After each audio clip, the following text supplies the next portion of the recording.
Inclús a Sarrià, entres en una botiga i dius, hola, bon dia, buenos días. Dius, perdó, continues parlant català i continuen parlant castellà, i insisteixen.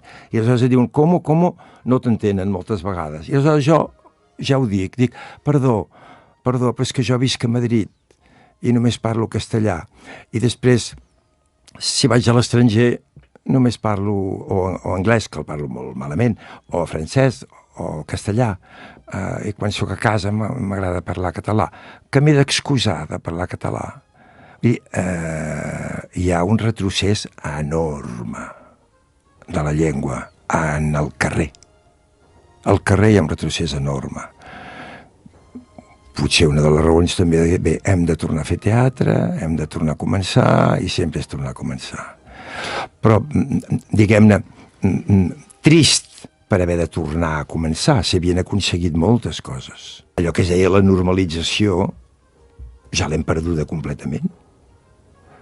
Aleshores sembla que hem de començar, sembla que sigui l'any 1 del postfranquisme.